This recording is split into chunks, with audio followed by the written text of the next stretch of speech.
The Anthony Pettis Flyweight Championship is up for grabs, and on April 23rd, a new Flyweight King will be crowned. I am talking to the man who hopes to get that championship belt, and he joins me right now. His name is Keaneo Moyer. Keaneo, this is like the third or fourth one of these that we've done, and I always love having you back. I always love chopping it up with you. Welcome, man.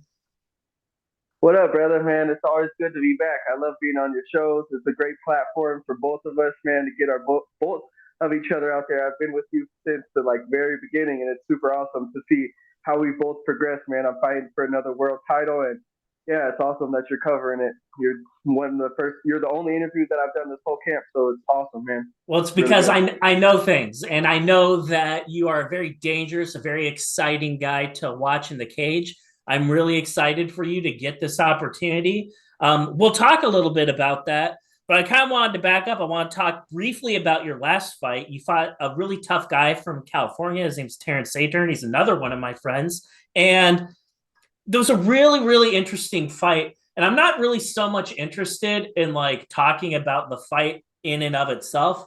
If you haven't watched the fight, pause this interview right now and go on Fight Pass, watch it. It was a killer fight. When you look back at that fight now, Keanu, like here we are a couple months now. When you look back on that fight, like what are some of the things that you saw that you liked out of your performance, and what are some things that you identified, you and your team, that are like, okay, these are the things that we want to work on?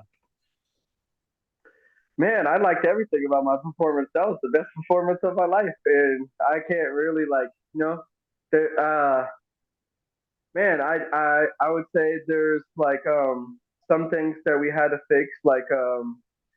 I knew with Terrence, he likes pushing forward in all of his fights. He likes pressuring. So I knew going into that fight, I have to be the one that's pressuring him backwards. So I should have done that more going into the second round, and also mixing in my takedowns. I have really good takedowns, and just because I've been out here at Bang Muay Thai working on my striking, I don't want to just there was a comment that Chad made when he was commentating the fight. Chad Shepard, who works for A1 Combat, he's the matchmaker. He was commentating on my fight, and when he said that when you go out to a gym that I'm at and you train mostly striking or strictly striking, when you go into the fight, that's mostly what you're gonna do. But I knew that I had to mix it up in that fight. So those are the two things. It's just pushing forward more and mixing up the takedowns more. Other than that, I put on a perfect performance. I feel like I did everything that I was supposed to do, and yeah, it didn't go my way, but I still feel like I did a great. It was a great fight for me. How do you like decompress like after a fight like that? It was a high level fight. I know you didn't get the win, but there are so many things about your game that like I chalked up as improvements. And there are a lot of people that wouldn't get that result. They'd get really upset and really down on themselves. It didn't seem like that was the case for you though, but I'm just curious, like, was it like one of those things like, it took a few days and then you were like, cool, like, okay, cool, everything's good, right on to the next one? Or like immediately after that fight, like, were you just kind of like unfazed the fact that it didn't go your way? Honestly, man, I have a really strong mindset, so I was unfazed. I knew I've been this. I'm going on to my ninth pro fight coming up for the title at Anthony Pettis' fighting championship, and on April 23rd, that will be my ninth pro fight.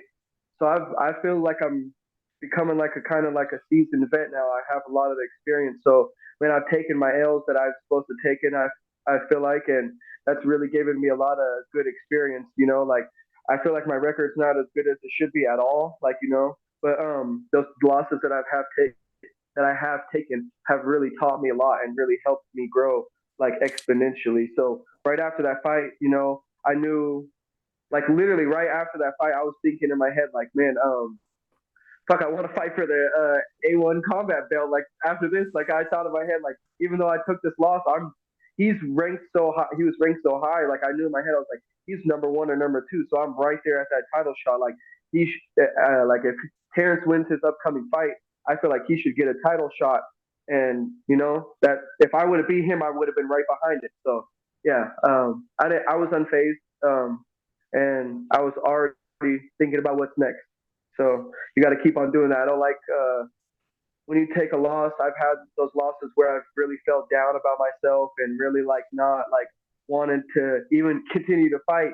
But like, I've always got up, persevered, and kept going. And I knew right after that fight, I was like, this isn't really even a loss for me. This is a great experience for me.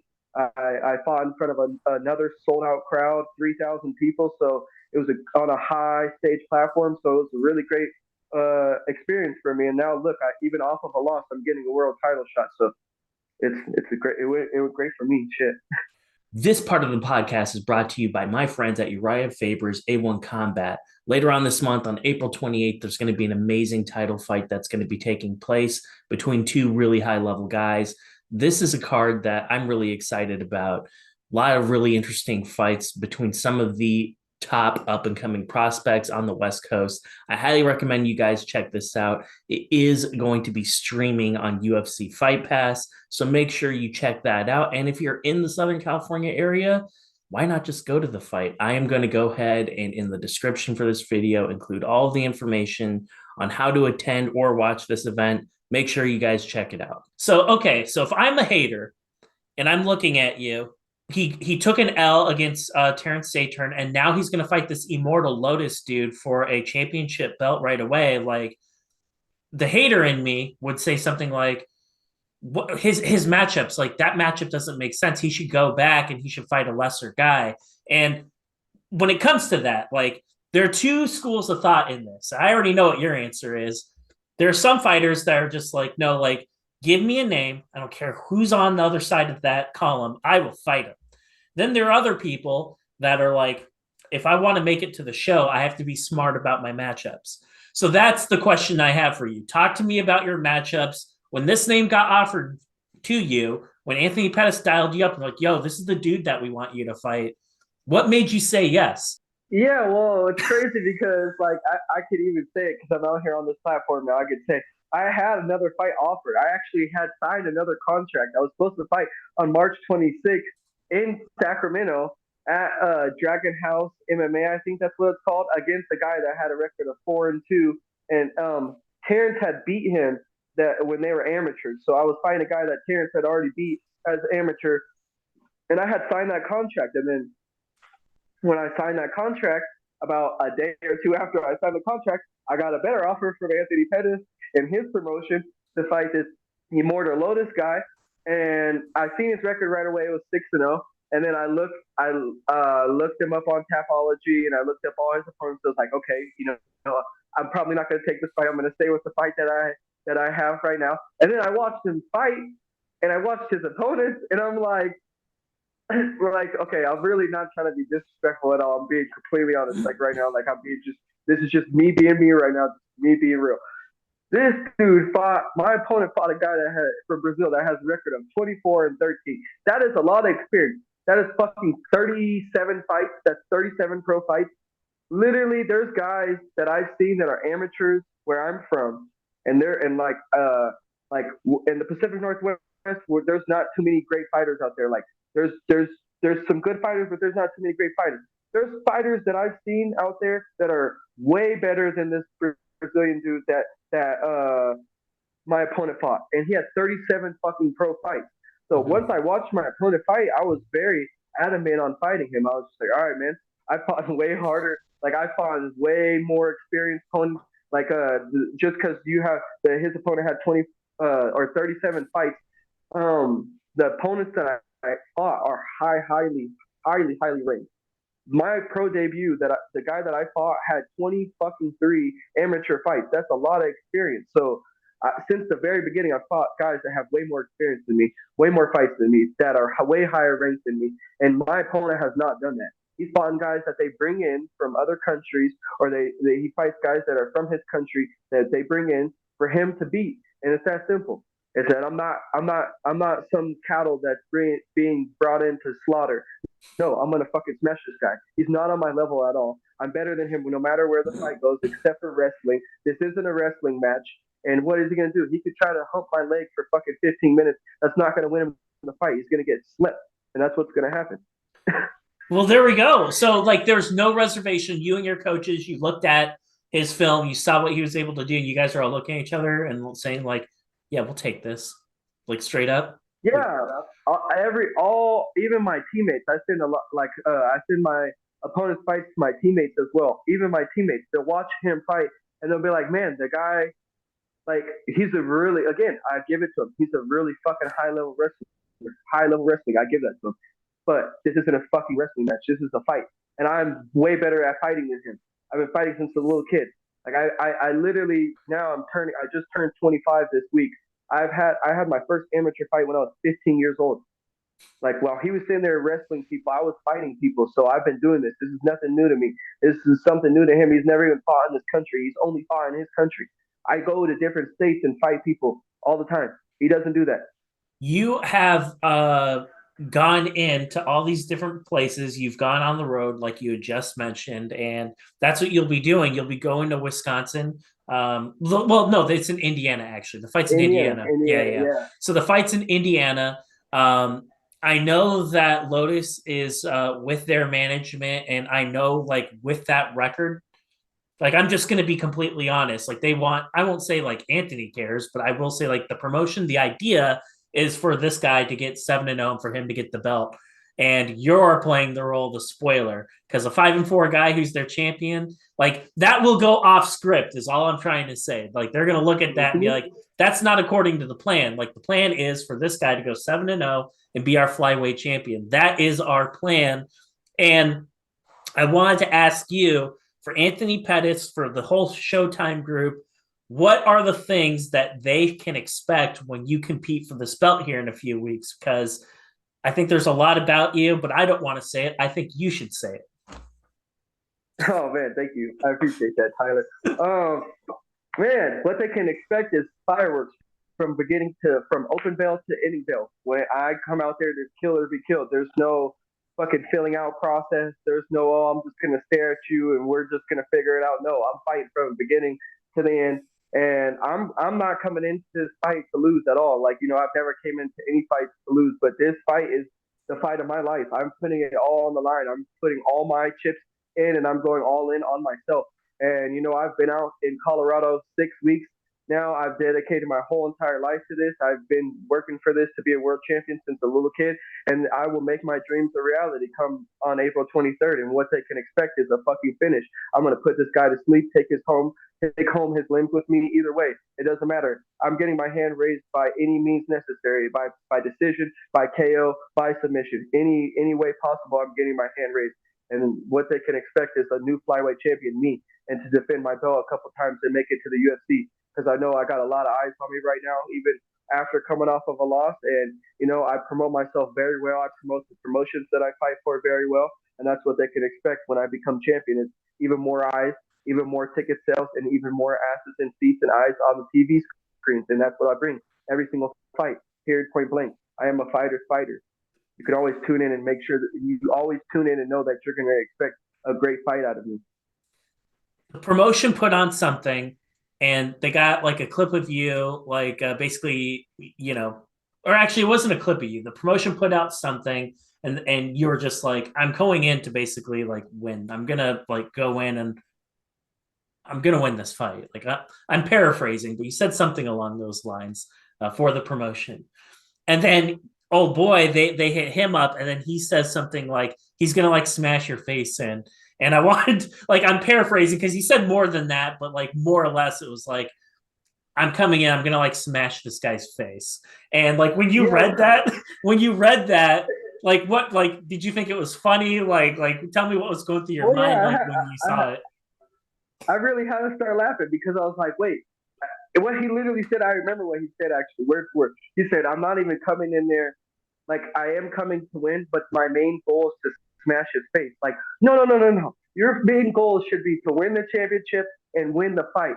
Fucking about smashing my face. If you're good enough, if you're so good, right? If you're this undefeated fighter, you're this high level fighter, you're gonna smash my face regardless, right? That's what you should think that. You shouldn't have to go out there and be like, I don't even. Basically, he said, I don't really even care about winning. That's not even my main focus. My main focus is to smash his face because he thinks I've been talking too much shit. I haven't even said anything disrespectful. I feel like at least maybe in his, like, okay, because I'm not him. So maybe he's taking some of what I've said disrespectful. I'm not being disrespectful. First of all, I'm promoting the fight. He doesn't know how to promote the fight. That's his own fucking problem. Second of all, I'm not being disrespectful. I've never called him out of his name. I never said I was going to smash his face. The first thing that he said when he made a post about me, right when he made a post about the fight, the first thing that he said is, special message to my opponent. Shut your mouth, stay focused, and train hard. What? I never even said that's before I even said any of this shit to him. So he started this shit. What the fuck you mean? Yeah. So when I seen that he said he was gonna smash my face, I said, man, you've never even smashed none of your opponent's faces, and I've never even bled in any of my fights. I've never bled ever. I've never had a bloody nose. I've never had a like. Okay, the worst that's happened to me is my Mike Tubera fight, and I had a black eye. That's it. So go ahead, try to smash my face. I'd love to see, man. You're gonna try to hold my legs for 15 minutes. Everybody knows it. And if you stay standing with me, I hope you stay standing with me, please. That will be a real fighter's fight. Then the fans will be even more excited for that fight because I'll be the one that's smashing your face. Well, there we go. I think we just uncovered a whole lot of things. I wanted to ask you before I let you go. You get a win over this guy. You become the Anthony Pettis flyweight champion. And when I think back about you and the time I've known you, and I've seen all your fights, and I know a little bit about your personal life, and I'm not going to talk about that on here. But I know, like, I know what the journey has been roughly. Like, I know fragments of your journey up to this point. What would winning that championship mean for you? It'd mean the world to me. It's everything that I've dreamed of since a little kid, and everything that I've worked for. And I remember being in a homeless shelter with my little sister and my mom when I was a little kid, when I was watching WEC fights, and I remember watching a particular fight card, and it was Anthony Pettis versus Benson Henderson for the belt. And I remember being in the homeless shelter with my mom and my sister watching that fight, sitting there watching, and I remember when he won the belt, I like watched. I remember before the fight they showed his like upbringing, like his life story and stuff, and about how he had a really hard upbringing in Milwaukee, about how his dad passed away when he was super young, about how he had a single mom taking care of him. So that reminded me of me, man. I was like, man, I got a single mom that's taking care of me and my brothers and my sisters. Like I've been going through it since a little kid, man. It's my destiny to be a world champion, and like I know it for a flat out fact. Third time's the charm. This is my third world title shot, and I will not let it slip through my fingers. I've dedicated my whole life to this, and I've worked so hard for it. This last 6 weeks, I've literally given it my all. I've never trained this hard, and I can't wait to go out there and show it. I'm gonna flow and show my true martial arts in this fight, and I cannot wait. Keanu, I want to give you the opportunity to thank any of your sponsors or anyone on your team that have helped you get ready for this fight here that we're about to see in a couple of weeks. Thank you. I appreciate that. And first and foremost, I always got to give a thanks to my Lord and Savior, Jesus Christ. Without him, none of this would be possible. It is Easter Sunday, too. He has risen. Thank you, Lord and Savior. First off, like when it comes to sponsors, man, I always got to give a huge shout out to PDX Sliders. They've been with me since my third amateur title fight. They've been with me since the amateur days. They've been with me for 5 years now. They've been sponsoring me since I was 19 years old. So since I was a young teenager, just chasing my dreams, man. And Ryan Rollins is the owner, man, and he's really like he grew up in the same neighborhood that I grew up in the Selwood Moreland area. So we come from the same cloth, and he's a boss man just like me, man. He makes shit happen, and PDX Sliders is the best. Like we have the best burgers or sliders in the whole United States. I can vouch behind that, put everything behind that. Secondly, I want to give a shout out to Ready Player Cards. My older brother owns this company. It is a card company that is located in the Pacific Northwest, but they will ship to anywhere in the world. And they have any cards that you could think of, from Pokemon all the way to UFC, boxing. They have a whole bunch of shit. I would love for you guys to go check them out at Ready Player Cards on Instagram or Ready Player Cards LLC on Facebook. Go check them out. Literally, they also are on eBay. They're everywhere that you could buy or like look for them on social media. They're there, so look for them. You'll find them. And thirdly, I want to give a shout out to Alchemy Extracts for keeping me medicated throughout fight camp. I appreciate them. They've always been rocking with me, and I just got sponsored by them a couple fight camps ago, and these last couple fight camps, I have not been getting sick due to their products. I've been it helps me out a lot with my inflammation, so I don't have to take Tylenol or I don't have to ice myself or anything like that up after practice. I just take their medication and I'm good to go. Shout out to them. They'll be in the medicinal and recreational market very soon, so stay tuned for them. Fourthly, and I want to give a huge shout out to my boy Brandon Williams, who owns EVO Roofing Contracts LLC and Gutter Cleaning. They're the best in the Pacific Northwest. It's coming up to summertime. I know y'all need your gutters cleaned. I know y'all need your roof work done. Get that shit done. Um, Especially in the Pacific Northwest, we have horrible roofs and horrible gutters. Come on now, get that shit clean, y'all. They're the best. I know y'all need, and they have the best prices.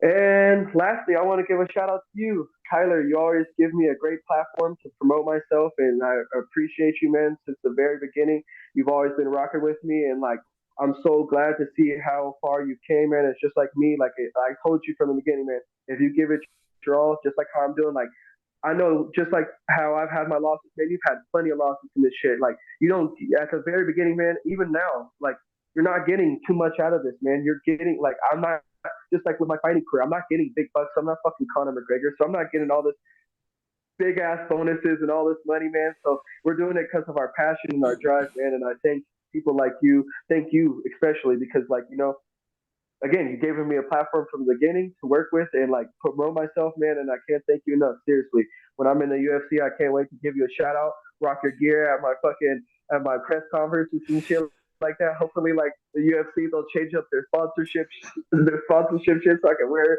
people's shit, like promote my friends, businesses, and stuff like that. Because I really rock with you, man. And thank you so much. Appreciate you. Happy Easter. Happy Sunday.